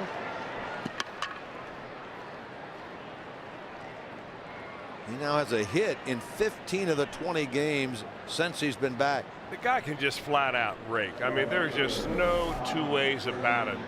That's a breaking ball that Burnett gets up a little bit, but Votto's thinking breaking ball and he's thinking left field the entire at bat, because the only way you're going to hit that fastball is that he can run away from a lefty is think left field. So he gets a ball up. He's able to negotiate it for a 2-out base hit. And for Burnett, he's thinking, you know what? I got one of the best hitters in the league over there. So why don't I give a 2-out single up to him? I'll just come back and get this right-hander out instead. You know, you say it, I say it, everybody says he's a natural hitter, but if you ask him, he'll say, no, I'm not a natural hitter. I can't just jump in there and hit. He said, you should have seen my at-bats in on the rehab assignments. They were ugly. Well, yeah, you know, what you don't have in rehab assignments is the advantage of a scouting report either. Yeah. Short hop handled down there at first base by Jones. Frazier gone. So are the Reds. Now, Homer Bailey has been dealing tonight like he usually does here at Pittsburgh. He has not given up a sniff of a hit so far. And you just look at him working the ball down in the zone. He's got his slider working, his cut fastball working. Hasn't really resorted to too many changeups at all. Homer Bailey hasn't. He has an overpowering fastball and a good slider. That's a good 1-2 punch. Good for 7 strikeouts through 5 innings. Homer Bailey and the Reds up by 1. He'll go at it here against 8, 9, and 1. Barajas, Burnett, and then the top of the order, and Alex Presley. He struck out a career high 10 against the Brewers back on the 20th of July and has 7 strikeouts tonight. You know, the more I watch Homer pitch, especially in a game against A.J. Burnett, the more he and Burnett look like very similar pitchers. I can't say identical because Homer's, what, 26 years old and Burnett is, what, 35 or so. Votto will spin and make the play. That ball cued off the end of the bat of Barajas. Had some weird spin on it. Joey stayed with it and made the play. Yeah, some 9 years difference in their age. But just from the standpoint of how they pitch, off the end of the bat, these are always crazy ones for an infielder. You hope you get your glove on it because you can sometimes feel it spinning in your glove after you catch it. But for Homer Bailey tonight, it's been a real simple formula, much like that of A.J. Burnett, which is stay down and away. If you make a mistake outside the strike zone, not inside the strike zone. Get ahead of the hitters and let your defense work. And that's exactly what Burnett has done and what Homer Bailey has done, just one step better.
Votto and Bailey hook up again on a 3-1 put out at first base. Third time that's happened tonight.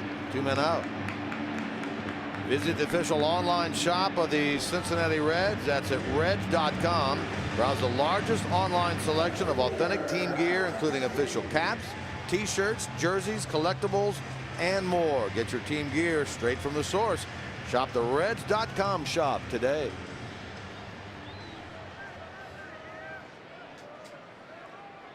Two out for Alex Presley. There's Ryan Ludwig.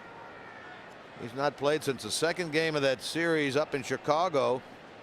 And he strained his groin running from first to second base.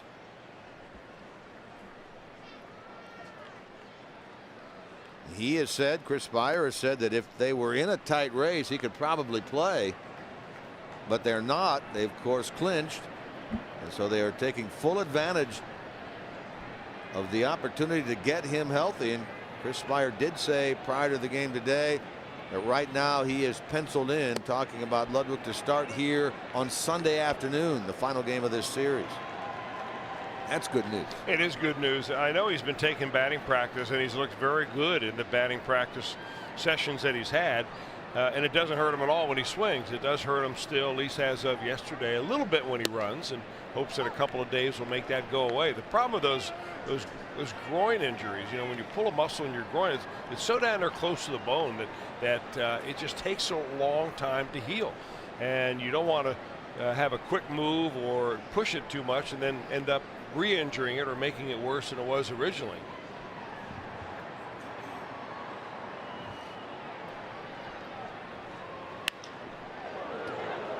That one right by Nick Leyba, third base coach of the Pirates, who's standing on the close end of the coach's box.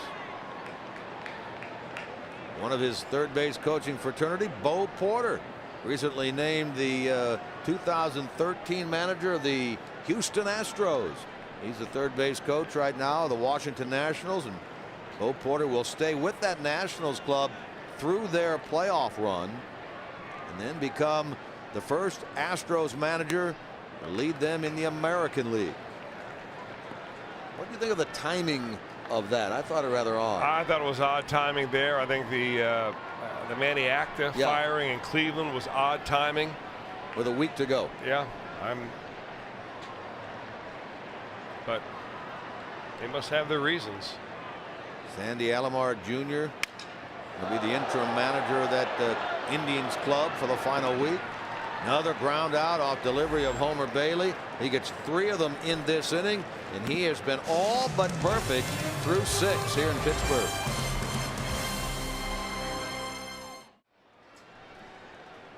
Well, the baseball superstitions are taking over right here. Homer Bailey has yet to give up a hit, and not a lot of conversation into the dugout for Homer. People have a tendency to just kind of shy away. They don't want to be the one to upset the good karma that's going on around that dugout right now. Boy, he does have the good karma going. 6 innings. He's thrown 78 pitches. Struck out 7. That's a fair ball right in front of the plate. Jay Bruce hit that thing about 10 inches. And he is thrown out by Barajas. Jay is 0 for 3. Out number 1. Only Pirate to reach base in this game was Clint Barmas, reaching on an error in the 3rd. Remember at the time, I think we agreed. I'm going to take that back. That thing didn't travel 10 inches. No, I don't think so. Maybe 2. Right out in front of the plate. Actually, right on the plate. Yeah. They gave an error to Rolen on that ball in the 3rd, and I thought it was a hit. I thought it was a tougher play. I don't want him to change it now, but why not? I like what Homer's doing. That's exactly right. It was a tough call, and it was early in the ball game, so it had no bearing, of course, on what the rest of the game would be. I agree with you. Tough play, but it was still one of those plays evidently the official scorer thought that could or should have been made with ordinary effort. Of course, ordinary effort defensively for Scott Rolen is a way better than ordinary effort for some other guys. And regardless of the outcome of this game in terms of what Homer is doing, giving up a hit, giving up no hits, you ask Rolen after the game, he'll tell you he should have made the play. But he's a perfectionist down there.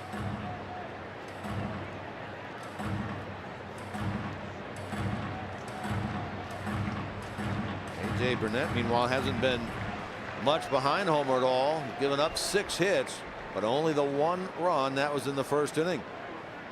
Managed to get through that bases loaded, nobody out scenario, with just the 1 run crossing the plate. He's had the benefit of 2 double plays.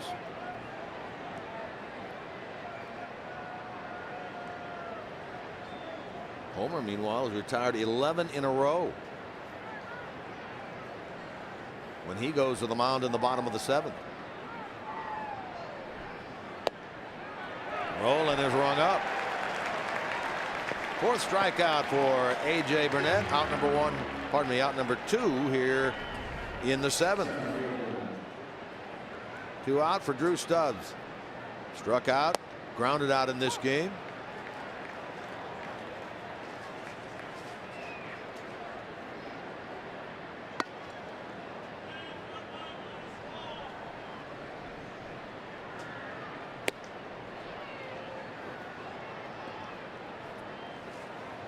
Second game of this series. Again, a night game tomorrow night. It'll start at 7:05. Jim Day with Reds Live begins at 6:30 here on Fox Sports Ohio. Mike Leake will be making his last start of the regular season, gunning for a .500 record. He's 8-9 against a young man who is a prospect within the Pirates organization, right-hander Kyle McPherson, tomorrow night. And then on Sunday afternoon, Johnny Cueto gunning for number 20 against Wandy Rodriguez.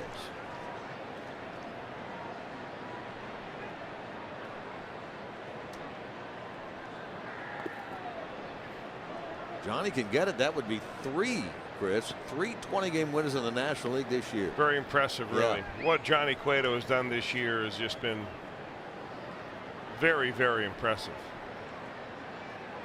I mean, consider the age of this pitching staff, too, with the exception of Bronson Royal. These guys are all 26 or under. Amazing. Then you got some guys coming on, like Tony Cingrani. This club could be pitching rich for a long time.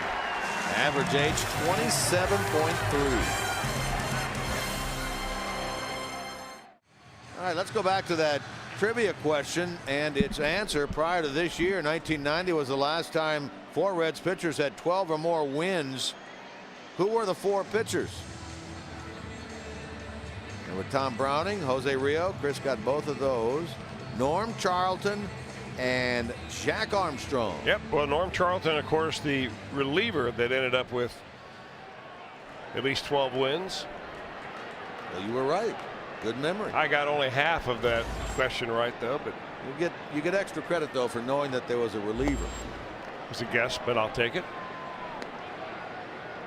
Cowboy would say a gut shot, right? Is that what he calls those? That's what he calls those, yeah. Jordy Mercer leading off the bottom of the 7th inning. He's quickly down 2 strikes. Boy, you just talk about a mismatch on 2 consecutive pitches. Had no clue on the breaking ball and a day late on the fastball. I mean, as a pitcher, you can't have a guy in a better spot than Homer Bailey has Mercer right here.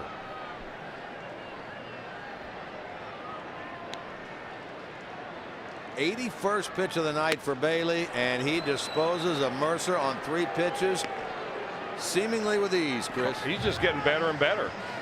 I mean, you know, Homer Bailey's delivery has gotten so tight. There's very little wasted movement. Look at that. Look at that follow through. It used to be that when Homer Bailey would follow through, he'd nearly fall down on the way to kind of moving over towards first base. But here's the comparison between these 2 right-handed starters tonight. And we've mentioned how close they are in the way they go about their business, but Homer Bailey has one-upped A.J. Burnett in that big column, which is the number of runs given up. Burnett's given up 6 hits, and Bailey throwing a lot of goose eggs on that board. Tough guy to get by, though, right here. Andrew McCutchen. So far tonight, he's grounded out and struck out.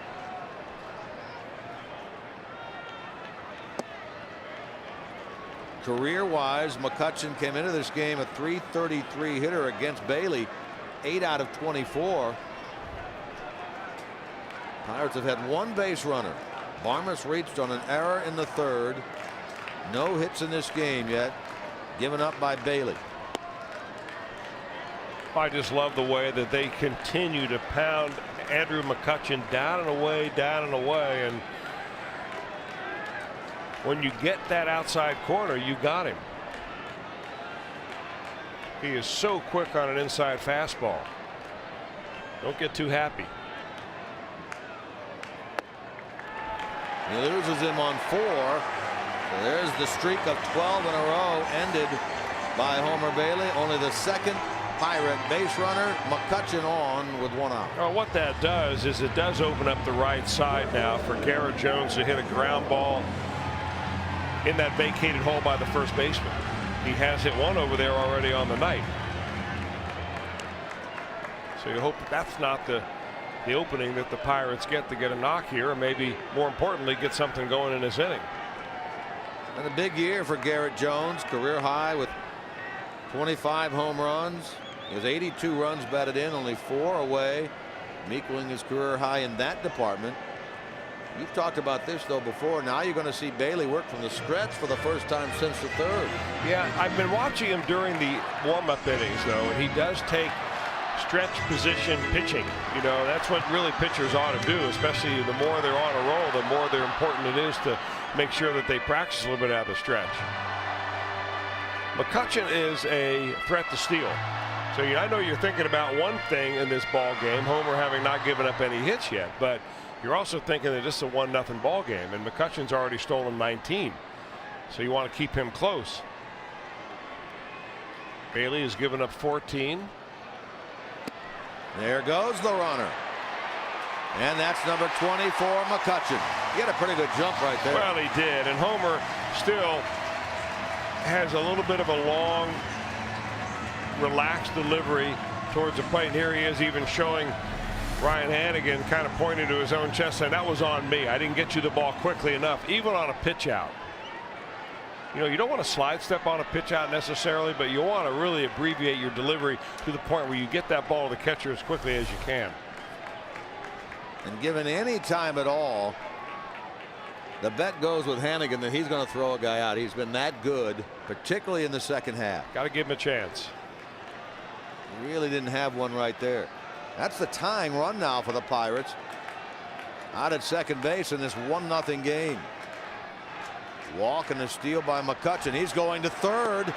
Reds will throw there. They're going to get him. Out at third base is Andrew McCutchen. That time Hannigan had the time, and with a left-hander up at the plate, a wide open look to throw down to Rowland.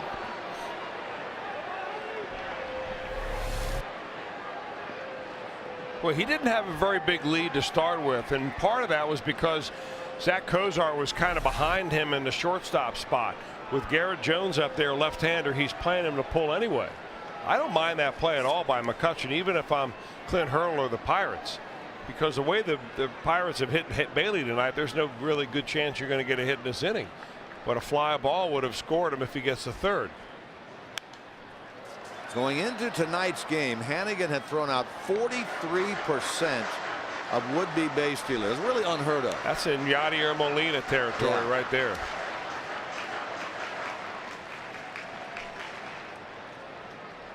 McCutchen gets second, but is erased over at third. So Bailey can still have a 3-batter inning. Hit to right, but Bruce will have room, and he hauls it in. Jones is gone. 3 batters and out thanks to the caught stealing goal. The Pirates through 7. Still 1-0 Cincinnati.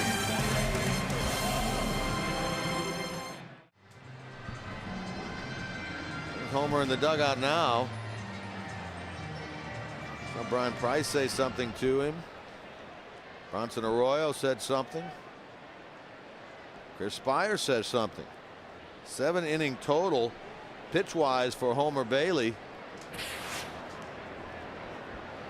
Sits at 89.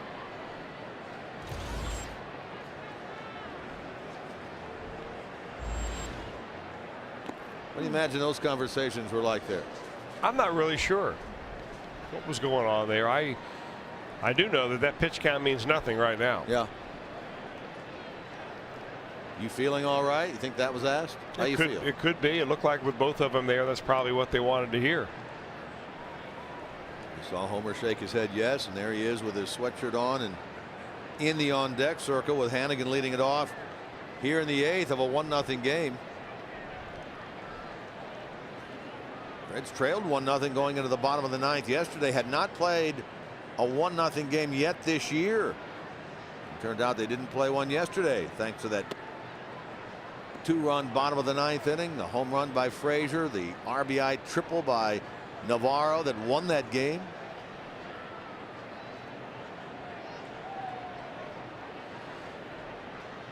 Here they are leading 1-0 in the 8th inning tonight. Hannigan has bounced into a double play and grounded out to third.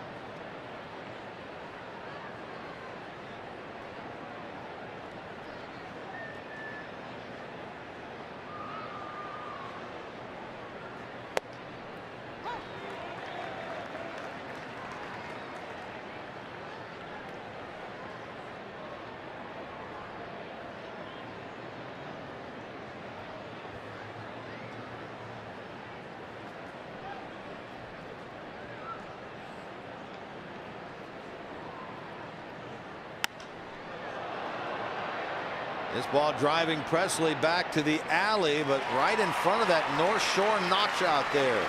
He makes the catch for out number 1. Reds fans, for a quick and delicious meal the entire family will enjoy, how about trying JTM's beef or chicken Philly steak kits? That's JTM. Well, hit hard by Hannigan, but for naught, 1 out. Homer Bailey is bounced out and called out on strikes. Handles the bat pretty well, actually. Certainly better now than he did early in his career. Well, I think everybody on this pitching staff has kind of stepped it up. When Mike Leake got here, he was clearly the best hitter of anybody, but Matt Latos has hit the ball well. Bronson Arroyo has hit a home run this year. He's been very good at the plate. And Johnny leads the league in sacks. Yeah, that's the big thing right there.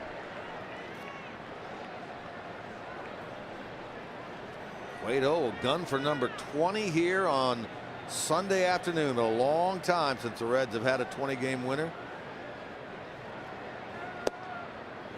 One of your lefty pitcher union men, Danny Jackson.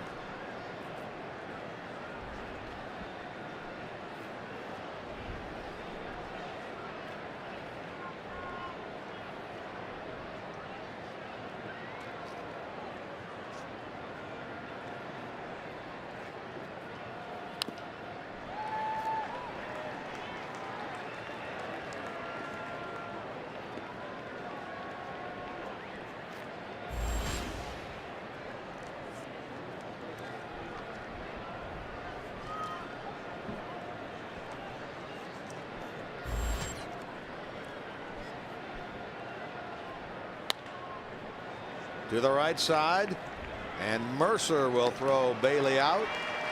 Out number 2. You know, when you're on a roll like Homer Bailey is tonight, you're almost happy not to have a long inning in which you sit in the dugout and see a bunch of base runners, even if it would mean a couple of runs on your behalf.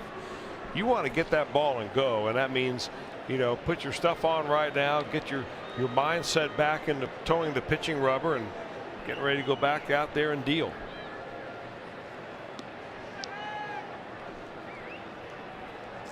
So 2 out, nobody on. Brandon Phillips, he's 1 for 3. Now, that having been said, Homer wouldn't mind another run or 2. Well, a run or 2 right here, as long as it doesn't take too long. A couple of solo shots would be fine. Or bloop and a blast, something like that. That's really what it's going to take, because A.J. Burnett's not going to get himself into trouble with pitching around guys and walking batters. He will make you swing the bat.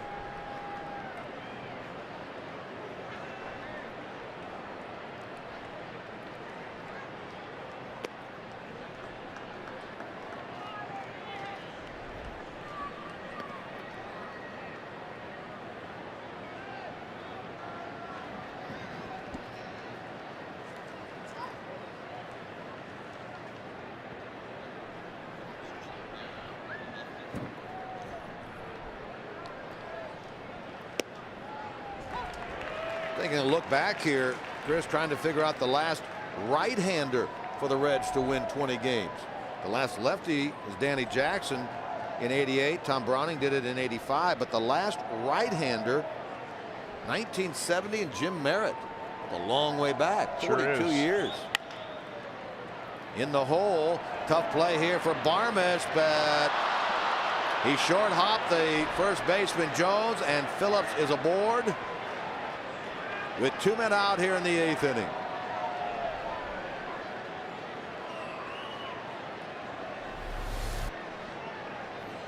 Barmas makes a nice play on this ball, and he gets it right on line, but when he short hops the first baseman, boy, that's a pick that he ought to have right there. They're going to give him a base hit, but still, that was a very pickable ball at first base by Garrett Jones. Look, he kind of closed his eyes and turned his head, made a swipe, and hoped he came up with it. You know what? I think that I'm wrong about. You asked me if Jim Merritt was righty or lefty, and I'm wrong about that. He's a left-hander, isn't he? Yeah, so we're going to need to keep going. Sammy Ellis, definitely right-hander. Sammy Ellis was the last right-hander to win 20 games for the Reds. He won 22 in 1965. That's going back 5 years even further. Yeah. 47 years since a right-hander. Just trying to look. Yeah. Jim Merritt, when he won 20, that was the only 20-win season of his career. Did that in a playoff year for the Reds. They went to the World Series. In fact, lost to Baltimore that year. Sammy Ellis. He was the pitching coordinator in the Reds minor leagues for years. Well, he was my pitching coach.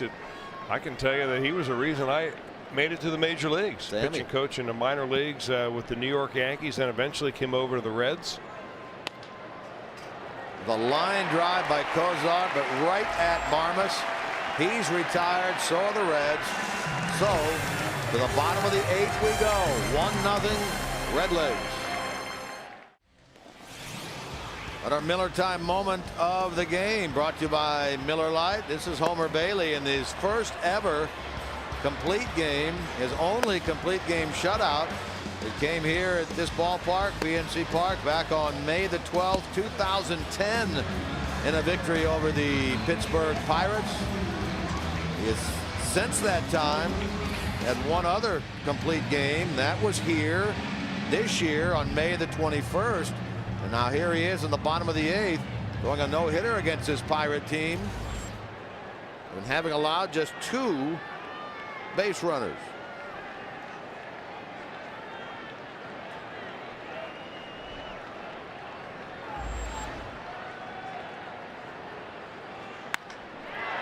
Toward left center field, and that will be caught by Todd Frazier. A couple of hard hit balls here in the last few outs.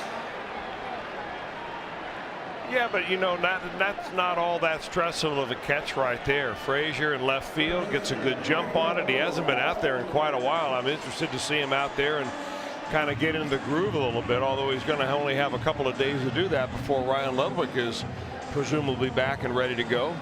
He's had, though, the hardest 2 balls hit by a Pirate tonight. That ball just now by Tabata, then that one by Presley near the line back in the 3rd inning. 1 out for Pedro Alvarez. He struck out twice.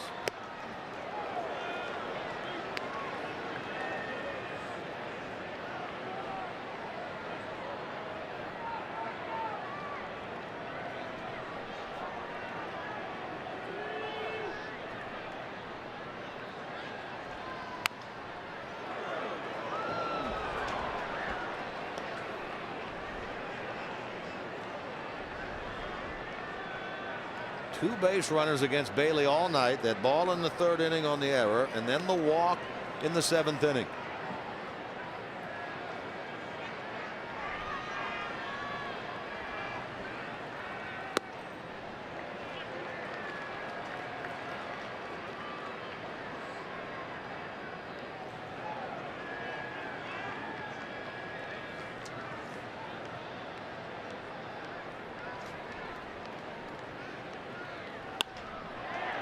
Line defensively right at Roland. How about that? Boy, oh boy, how about that? You bring the 3rd baseman way around, not even to the shortstop spot, but to the shortstop hole. That 5.5 hole normally between 3rd and short, but they figure that Pedro Alvarez is probably going to pull the ball. What does he do? He hits the ball the other way, and there's Scott Rowland right there, taking away a base hit. Good job by the Reds' defensive scheme there.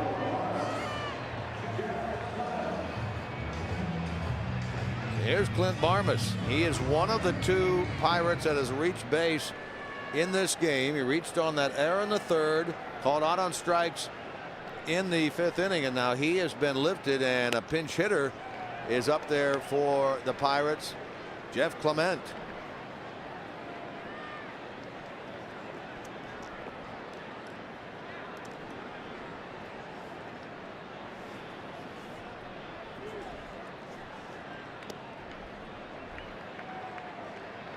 What a pick there by Ryan Hannigan. Boy, everything is finding a glove tonight.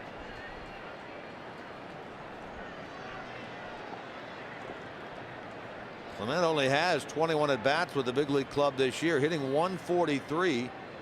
All three of his hits have been pinch hits. 3 for 19 coming off the Pirate bench. Boy, Homer just throwing his four-seamer just right by these Pirates. Perfect spot up in the zone, right underneath their hands.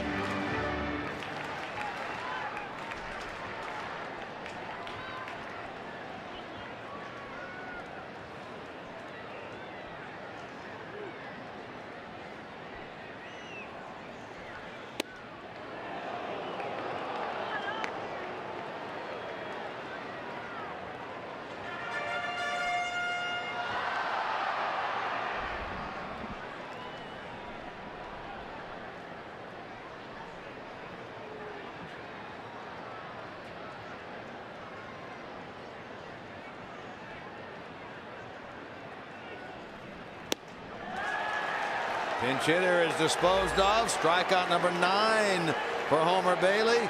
He has not allowed a hit through 8 in this game here in Pittsburgh, and will head to the 9th with the Reds leading 1-0.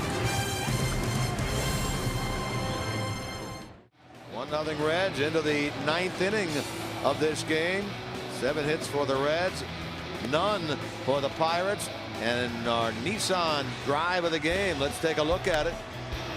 Here's the play now. This is back in the 3rd inning. Rolen gets over there, tries to backhand that ball, skip right over his glove. I mean, did it tip his glove, do you think, Chris, or not? I think it did tip his glove. That's the reason the ball went so high into the air right there. A play that he often makes. Ruled an error, and right now the Reds still clinging on to a 1-0 lead, and they'll bring a new pitcher in. Tony Watson, hard throwing left-hander, in to pitch the top of the 9th.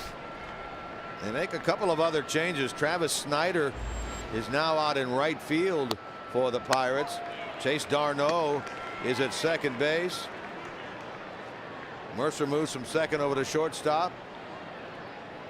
There's Snyder out in right.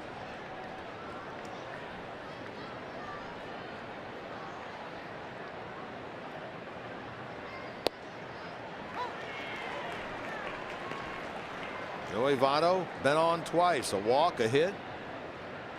Mercer's moved from second to short, and Chase Darno is now at second base.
It'll be a tough play here. The new second baseman Darno gets to it and throws Votto out at first base.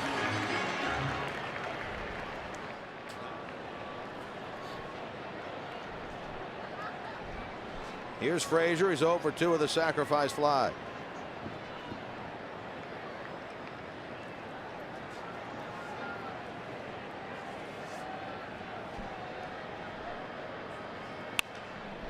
He yanks this ball foul past third.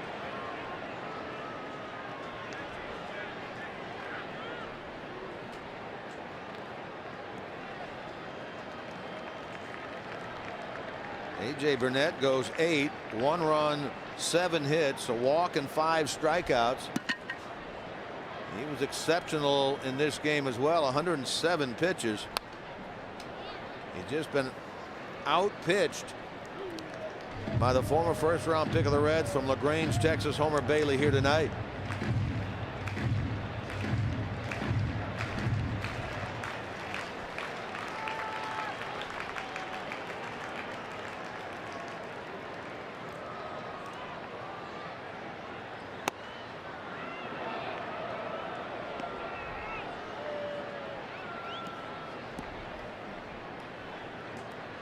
Mentioned Travis Snyder is in right field. Failed to mention that he pinch hit for Tabata in the bottom of the 8th inning. So they had 2 pinch hitters in the 8th. Toward left, Presley, 2 out.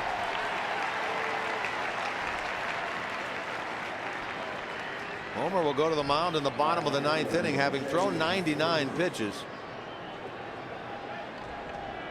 Well, it wouldn't be nice if Jay Bruce could connect here, give him a little margin for error. Certainly would, but not really upset the timing of this ball game and get Homer back out there so he can continue on that role that he has made. How about Bailey? Did you call it? Bruce down the line, but he hooks it foul. Boy, he had the distance on that thing. Got out in front of it. Yeah, just a hair out in front. Boy, he gets a hanger right there. That's a left-hander's wheelhouse. Pulled the trigger a hair too soon.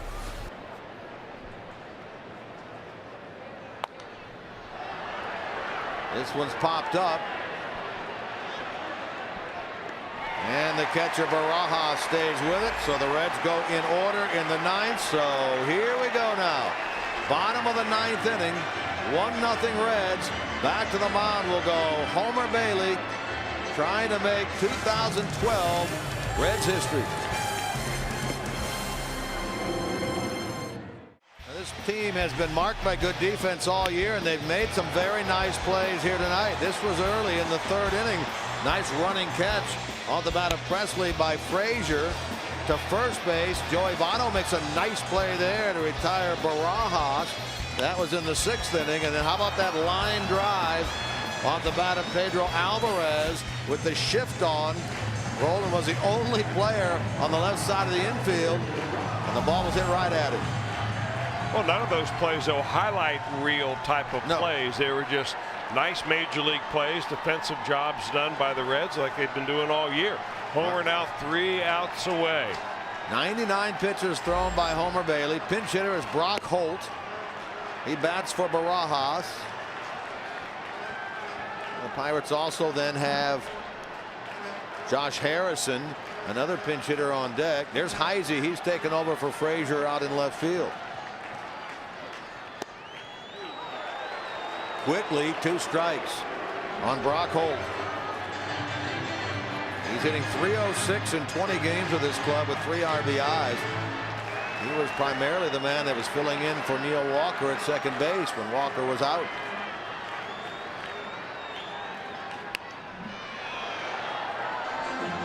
Boy, Homer with a nice, easy delivery tonight. The ball coming out of his hand, just so sweet.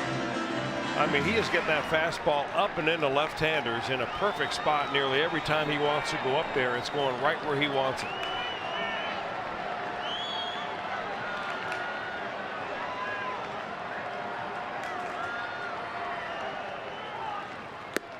Got him on strikes.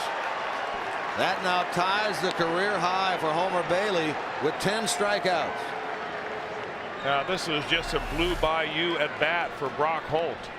Fastballs up in the zone, 4 of them before he finally is able to get him out, and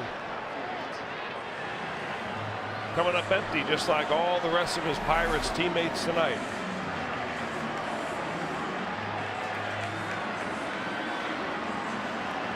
Now Josh Harrison is announced. I'll check that. Michael McHenry announced as the pinch hitter for Tony Watson.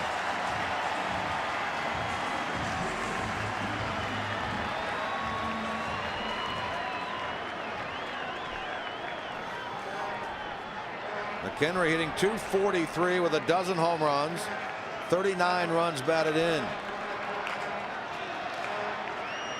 Drama on both fronts going on here in this game. Not only what Homer Bailey is doing out there, having not given up a hit, but a 1-0 game in favor of the Reds. Well, that's what makes it extra special for Homer.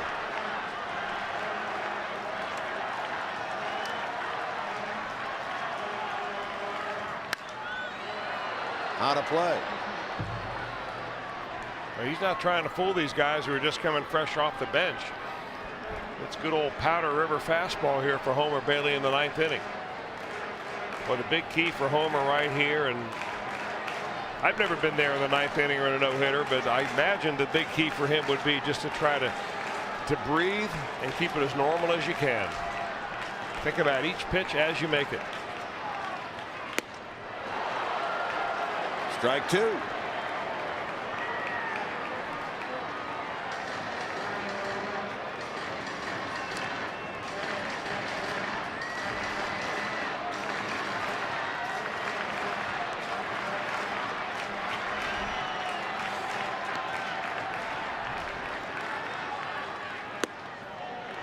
A ball and 2 strikes.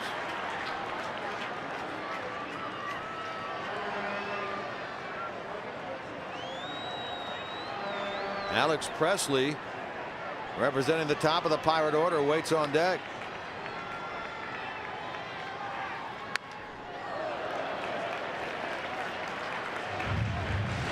McHenry takes a nice cut, doesn't he? He's got a good swing, but he's a very good fastball hitter. He's not a tall guy. He's a short guy with fairly short arms. Those are normally the type of hitters that it's hard to get the ball in on. It's hard to throw it by him upstairs, but Homer's had no problem all night. He came in head high and knocked McHenry down. Evens the count at 2 balls and 2 strikes. And might want to pull that slider out about next pitch. Well, this look from McHenry's standpoint was going right at the old dome. Did not run in on him. It simply was on the inner part of the plate. Pirates have had but 2 base runners all night. Now Bailey will throw a 3-2 pitch to McHenry with 1 out. Yeah, didn't want to make a mistake with that slider right there. I think he feels with the adrenaline that he has going, that fastball is all he needs.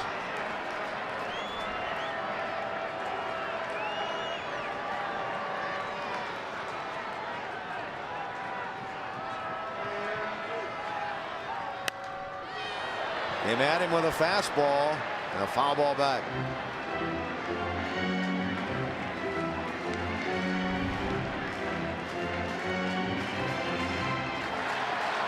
Pirates have not been no-hit since Bob Gibson did it to them back in 1971.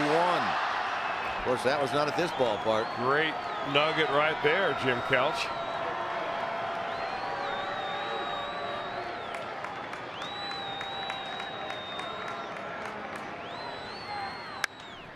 Again with a fastball, and this one is behind the shortstop. Giving way to Heisey is Cozart. Heisey handles it. 2 pinch hitters disposed of. 2 men out for Alex Presley. Reds haven't had a no-hitter since Mr. Perfect Tom Browning threw the perfect game against the Dodgers on the 16th of September 1988. Go back 10 more years since the last right-hander threw a no-hitter. Tom Seaver in '78. Well, that no-hitter slash perfect game by Browning was a Friday night in September. A rainy Friday night, wasn't it? Yeah. 2 men out, nobody on. Presley in the game 0 for 3. One of the hard hit balls that they've had tonight off his bat.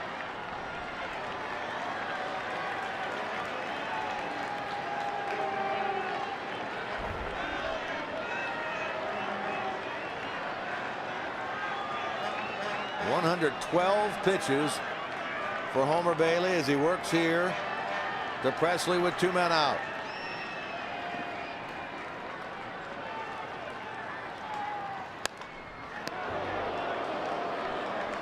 And a ball and a strike.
Popped him up. Phillips going out. Phillips has it, and Homer Bailey becomes only the 15th pitcher in the long history of Cincinnati Reds baseball to throw a no-hitter. He does it here tonight on this September the 28th, 2012, here at PNC Park in Pittsburgh. In his 110th career start, PNC Park has always been good to him, Chris Welsh, and he proves it again here tonight. Well, never better than it has been tonight on this September the 28th, 2012. Homer Bailey comes in and makes a 1-run score by the Reds stand up, makes himself the first no-hitter since 1988, and Tom Brown did it against the Dodgers, and he is congratulated by his teammates. What a great night for Homer Bailey and the entire Reds organization. He throws 115 pitches on the night, allowed 2 base runners, the error in the 3rd inning and the walk in the 7th inning. He retires the last 7 he faces, and Homer Bailey, the 26-year-old Texan out of LaGrange, Texas, the former #1 pick by the Reds back in 2004, throws a no-hitter tonight against the Pittsburgh Pirates, again becoming the 15th pitcher in Reds history to do so, the 16th no-hitter in franchise history. The last by Tom Browning was the perfect game, and the last one by a right-hander, Tom Seaver, on the 16th of June 1978 against St. Louis. 1 run, 7 hits, 1 error for the Reds, 0s across for the Pittsburgh Pirates. Boy, that's quite an accomplishment by that young man. Does it get any better for a starting pitcher? I don't think so. He's congratulated by all of his teammates down in the field. There's Rob Butcher leading him over to the end, and I believe Jim Day is going to be able to talk with the man who throws the no-hitter here tonight as the Reds win their 95th game of the year. Let's go downstairs to Jim Day. Jim. All right, Jim, thank you very much. The man of the night, Homer Bailey. Every pitcher dreams of this moment. What are your emotions? You know, it's really surreal. You can't believe it's happening. And I think in every special game like this, you kind of have to tip your hat to the other team. You know, me and AJ have gone back and forth probably 4 or 5 times this year. We've had some really battles together. So first of all, my hat's off to AJ. He pitched a hell of a game. Secondly, Ryan Hannigan behind the plate. Tonight it was cold, and we just really didn't have our best stuff, but somehow we were able to go out there and manage to make really good pitches. And just like it's been all year, my defense has just covered my back unbelievably. They're really the best in the game at making a pitcher look good. What was it like in the 9th inning? Adrenaline is always pumping out there, but was it extra? Was the heart pumping extra out there? It was, and you can see it with some of the balls that rose up out of the zone, trying to put a little extra on there. I would just back off and just say, just make this pitch because it could be a ground ball. They can't do anything with a ball out of the zone, but try to get a pop out or a ground ball, and just one pitch at a time. What do you do during the game? I mean, you get into the 6th, 7th inning, they have no hits. What's going through your mind? What was your mind process? How did you handle it?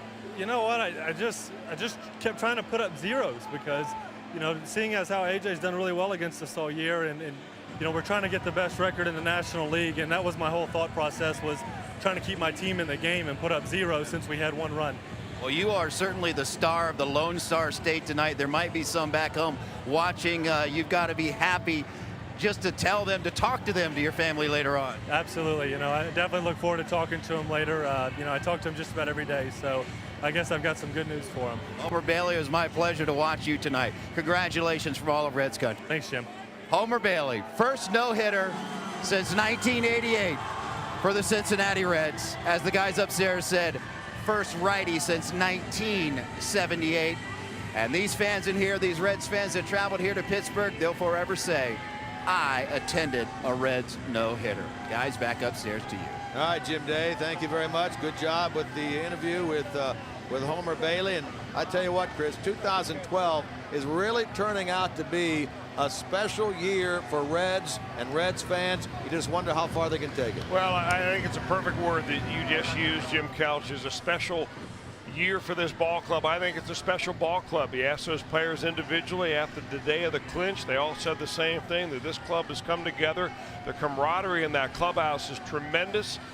They've worked a lot to get to the point where they are right now, and this is a ball club with as airtight as their pitching staff is. They can make 2 runs hold up, 1 run hold up like they did tonight, and a great effort by Homer Bailey, a 1-0 victory on a no-hitter. It doesn't get a whole lot better than that for Reds fans. We have Reds Live post-game coming up right after the break. 1-0 Reds a winner, and a no-hit effort tonight by the right-hander Homer Bailey. Let's take another look at the celebration after that final out. Our John Merrill hot dog play of the game. The pop-up off the bat of Presley into the glove of Brandon Phillips. There's the team emerging from the dugout, ready to celebrate with Homer Bailey on a special Friday night indeed here in Pittsburgh, PA.